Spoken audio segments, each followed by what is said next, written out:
আপনি কি জানেন এই বাংলার বুকে এমন একটি শহর আছে যার গা ঘেঁষে হেঁটেছেন রাজা, সাধু, সুলতান আর কবি?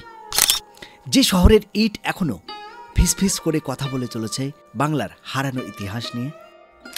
এই শহরের নাম গৌড়, বাংলার সবচেয়ে প্রাচীন রাজধানী তথা মালদা জেলার একটি গুরুত্বপূর্ণ তাৎপর্যপূর্ণ ঐতিহাসিক স্থান।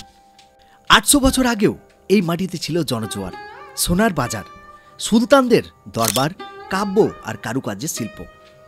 ১২ দুয়ারি মসজিদ, ১২টি দরজার মসজিদ, যার দেওয়াল ঘেঁষে যেন বাতাস আজও ভেসে বেড়ায় আজান আর ইতিহাসের ধ্বনিতে।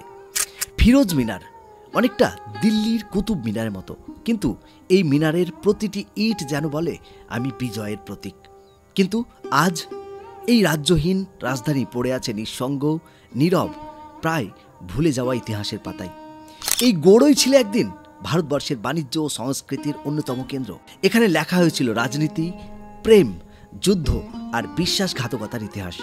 এমনকি কথিত আছে তুঘলক, ইলিয়াস শাহ থেকে শুরু করে হুমায়ুন পর্যন্ত সকলেই একবার হলেও এই মাটি এসে ছুঁয়ে গেছেন। আর গৌড়ের অন্ধকার গলি আর ধ্বংসপ্রাপ্ত প্রাসাদগুলো আজও রাতে যেন নিজের গল্প নিজেই বলে। আপনি যদি জানেন না গৌড় কোথায়, গৌড় কি ছিল, তাহলে আপনি জানেন না বাংলা এক সময় কতটা গৌরবময় ছিল।